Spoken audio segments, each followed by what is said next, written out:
I know what you're thinking. Who's that guy down the end? Actually, you're not even thinking that. Typical. Let's face facts. When people think disciples, they think Peter, they think James, they think John, they think Judas, and the other guys. Even when Simon got his fancy new name, I was still the other Simon. I had ambitions. I had goals. Revolution! Kingdoms carved out with the sword. But then I met him, and everything changed. It's amazing how the things that eat away at you can be just cast aside. A single touch of his heart. At least that's the idea.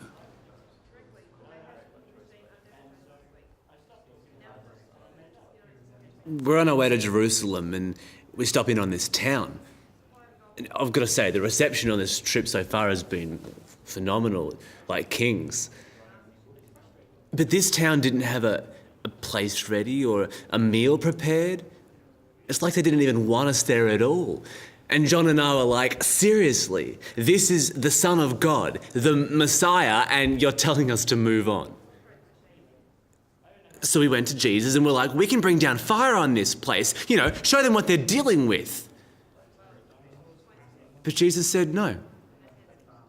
Not only that, but he admonished us for even suggesting it. And I don't get it. Doesn't he get who he is, who we are? He could bring down some serious fury on all that oppose him, treacherous heathens. But no, he's loving and patient. It's maddening. He just doesn't seem to get it.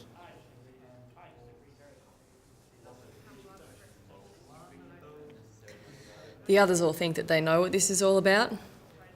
Passion and revolution and glory. But it's not. Revolutions don't bode well for peacemakers. I mean, as much as I love Jesus and all of his teachings, they don't exactly appeal to the mob. I remember when Lazarus died and Jesus was going down to Bethany to raise him. I thought, well, this is it. He's going to attempt to do something that he can't do, and then, well, mob will have us. And I was ready. I said, let us go with him so that we too may die. Shouldn't have doubted him, I guess.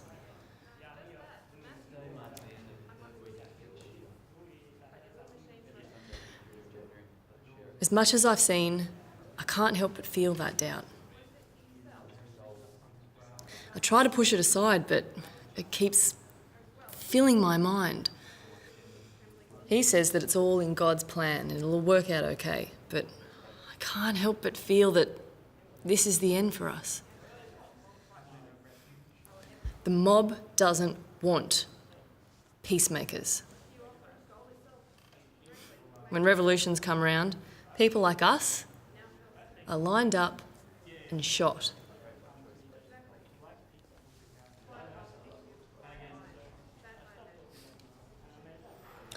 Some of these guys look at me and ask, how does Peter do it? How does he have such faith? How does he step out on the boat when all the rest cower on the deck? Never been a fearful one. Always been a bit impulsive, because why not try? But that's not the truth of it.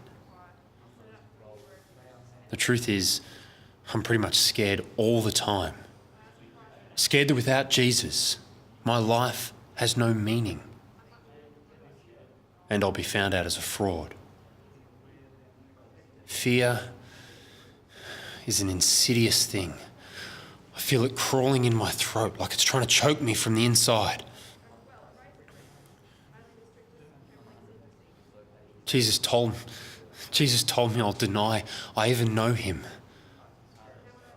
And I almost believe it.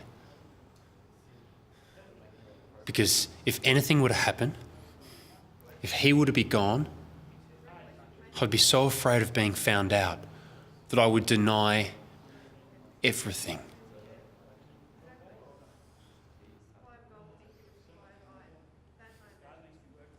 There's a truth that all the others don't get. Not Peter, not Thomas, not James. It's a truth that only him and I get. We have enemies. And I don't mean the religious leaders or the Romans or the mob, although they're certainly out for his blood.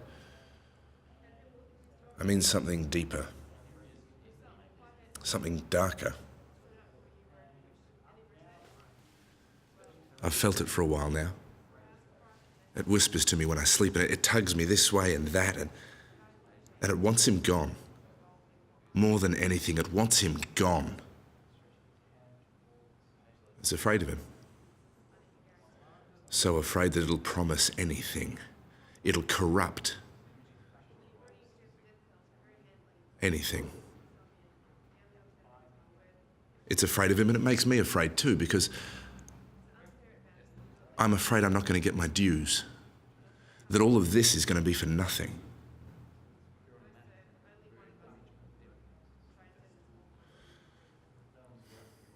I don't trust it. But I can't help but listen. And I can't help but act. People are going to call this betrayal. I call it no choice.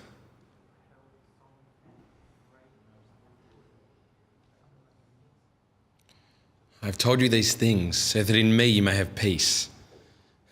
In this life you will have trouble, but take heart. I've overcome the world.